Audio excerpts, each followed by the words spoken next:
Hello MSc, welcome back to my YouTube channel. आज हमारा topic है इलेक्ट्रॉन डिफ्रैक्शन। हम उसका इंट्रोडक्शन, इंस्ट्रूमेंटेशन, वर्किंग, एडवांटेजेस और डिसएडवांटेजेस देखेंगे। स्टार्ट करते हैं अपना टॉपिक।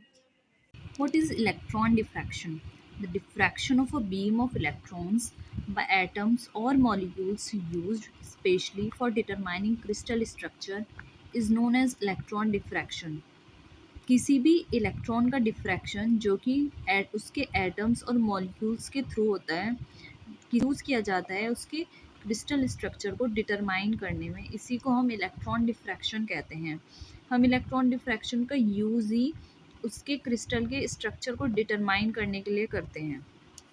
तो ये कह रहा है कि किसी भी इलेक्ट्रॉन का डिफ्रैक्शन जो कि एटम्स और उसके एटम्स और मॉलिक्यूल से होता है, वो स्पेशली यूज़ किया जाता है उसके क्रिस्टल स्ट्रक्चर को डिटरमाइन करने में, इसी को हम इलेक्ट्रॉन डिफ्रैक्शन कहते हैं।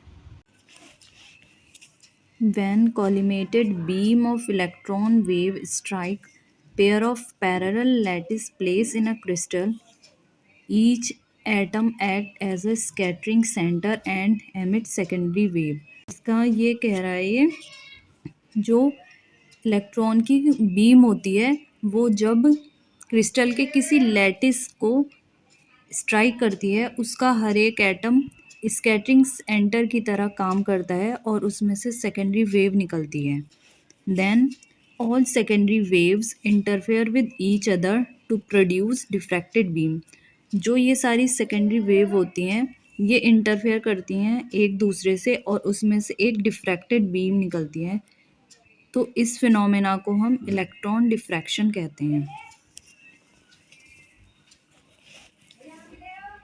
ये first time C.J. Davisson and I.H. Germer ने शो किया था electron diffraction for the first time. अब ये है इसकी इंस्ट्रूमेंटेशन। इंस्ट्रूमेंटेशन में कह रहा है it consist of electron gun, target and luminescent screen. जो इलेक्ट्रॉन डिफ्रैक्शन होता है उसमें एक इलेक्ट्रॉन गन, टारगेट और ल्यूमिनेसेंट स्क्रीन होती है। ये रहा इसका डायग्राम। ये है एक इलेक्ट्रॉन गन। जब इलेक्ट्रॉन गन में से इलेक्ट्रॉन्स पास होते हैं तो ये सैंपल पे जाके टकराते हैं। ये है सैंपल, क्रिस्टल स्ट्रक्चर का सैंपल, और ये है सैंपल होल्डर जिस पे हमने अपने सैंपल को होल्ड किया है। जो इसके अंदर एटम होते हैं उसमें बहुत सारे स्कैटरिंग सेंटर की तरह वो काम करता है।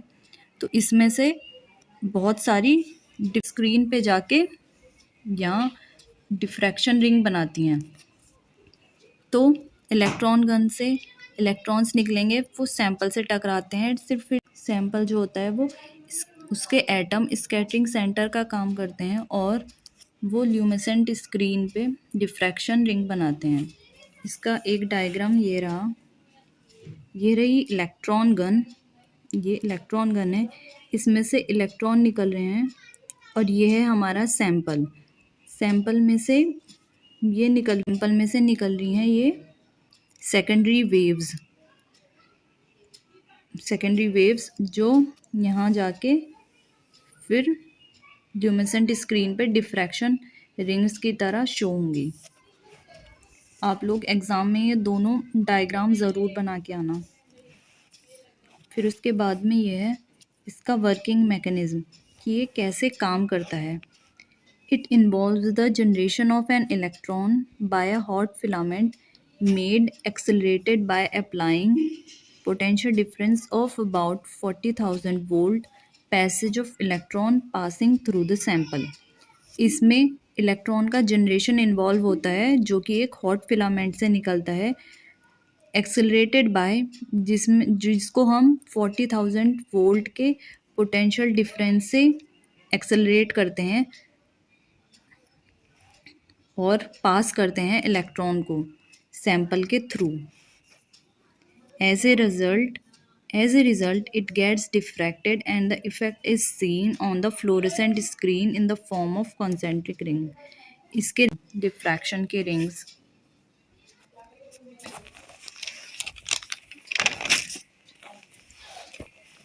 इसमें हमें 3 टाइप का डिफ्रैक्शन पैटर्न दिखता है।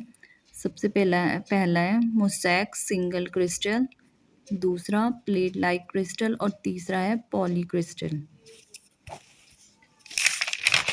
तो इलेक्ट्रॉन डिफ्रैक्शन इलेक्ट्रॉन बीम का एक डिफ्रैक्शन है जो कि एटम और मॉलिक्यूल्स के थ्रू होता है, जिसकी मदद से हम वो स्पेशली क्या डिटरमाइन करता है, स्ट्रक्चर ऑफ दैट क्रिस्टल। अब हम पढ़ेंगे इसकी एप्लीकेशन। लो एनर्जी पार्टिकल और electron is required for diffraction. हम डिफ्रैक्शन के लिए हमें लो एनर्जी पार्टिकल या इलेक्ट्रॉन की ज़रूरत पड़ती है।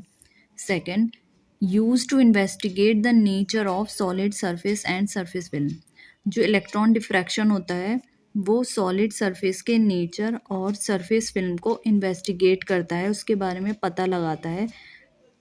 और थर्ड है इन studying the surface structure of their film. ये इलेक्ट्रॉन डिफ्रैक्शन जो है वो फिल्म के सरफेस स्ट्रक्चर को स्टडी करने में भी बहुत हेल्प करता है। इसकी फोर्थ एप्लीकेशन है particularly this technique is more effective for gases and vapours for measuring the bond distance and bond angle. Particularly जो इलेक्ट्रॉन डिफ्रैक्शन की टेक्निक है वो बहुत ज़्यादा इफ़ेक्टिव होती है गैसेस और वेपर्स के लिए, जो कि जो उसके बॉन्ड डिस्टेंस और उसके बॉन्ड एंगल को मेज़र करता है। इसका फिफ्थ एडवांटेज है it also gives information about electron distribution in given sample. ये हमें जो भी हमें सैंपल दिया जाता है उसमें इलेक्ट्रॉन डिस्ट्रीब्यूशन कितना हो रहा है उसके बारे में भी इंफॉर्मेशन देता है। तो इसकी ये 5 एप्लीकेशंस हैं। Low energy particular electron is required for diffraction. Second, use to investigate the nature of solid surface and surface film. Third, in studying the surface structure of their film. Fourth, particularly this technique is more effective for gases and vapors. ये vapours और gases के लिए बहुत ज़्यादा effective होता है क्योंकि ये उसके बॉन्ड डिस्टेंस और बॉन्ड एंगल को मेज़र करने में मदद करता है। और फिफ्थ और लास्ट है ये सैंपल के इलेक्ट्रॉन डिस्ट्रीब्यूशन के बारे में हमें इंफॉर्मेशन देता है। इलेक्ट्रॉन डिफ्रैक्शन के 2 डिसएडवांटेजेस भी होते हैं। सबसे पहला है electron are diffracted by air sometimes, so for diffraction vacuum condition is required. कभी कभी जो इलेक्ट्रॉन्स हैं वो एयर से भी डिफ्रैक्ट हो जाते हैं, तो हमें उसके डिफ्रैक्शन के लिए वैक्यूम कंडीशन की ज़रूरत पड़ती है। इसका सेकंड डिसएडवांटेज है each electron is diffracted in many times in transversing the sample. For this reason, the relationship between the position and intensity of diffracted beam is not easily related. इसका मतलब है हमने देखा है कि इलेक्ट्रॉन जो है वो एक बार नहीं बहुत बार डिफ्रैक्ट करता है सैंपल से, तो इसकी वजह से एक प्रॉब्लम होती है। हम उसकी पोजीशन और इंटेंसिटी डिफ्रैक्टेड बीम की पोजीशन और इंटेंसिटी में का मतलब रिलेशनशिप नहीं बना पाते, रिलेट नहीं कर पाते, तो क्योंकि इलेक्ट्रॉन जो है वो बहुत बार होता है। तो ये थे इसकी 2 डिसएडवांटेजेस। पहली थी इलेक्ट्रॉन की बहुत कम एनर्जी होती है जिसकी वजह से वो कभी कभी एयर में भी डिफ्रैक्ट हो जाता है, जिसकी वजह से हमें वैक्यूम कंडीशन की ज़रूरत पड़ती है। और दूसरा है कि डिफ्रैक्टेड जो इलेक्ट्रॉन है वो एक से कई बार डिफ्रैक्ट हो जाता है, तो जिसकी वजह से ये प्रॉब्लम आती है हम डिफ्रैक्टेड बीम के पोजीशन और इंटेंसिटी का रिलेशनशिप इस्टेब्लिश नहीं कर पाते। तो ये हमने पढ़ा है इसका थोड़ा इंट्रोडक्शन या बेशन वगैरह, और ये है इसकी इंस्ट्रूमेंटेशन डायग्राम 1, 2, और ये है इसकी वर्किंग मैकेनिज्म, और ये हमने पढ़ी थे इसकी एप्लीकेशंस और डिफरेंट 3 टाइप्स की डिफ्रैक्शन पैटर्न जो कि ल्यूमिनेसेंट स्क्रीन पे दिखती हैं। और ये हैं इसकी 2 डिसएडवांटेजेस। होप आपके लिए ये बहुत यूज़फुल होगा। एग्ज़ाम में अगर आप इतना भी लिख के आ जाएंगे तो आप काफ़ी अच्छा स्कोर कर सकते हैं। Please don't forget to subscribe for more videos. और आपको अगर किसी चीज़ का लेक्चर चाहिए हो तो प्लीज़ कमेंट। Thank you.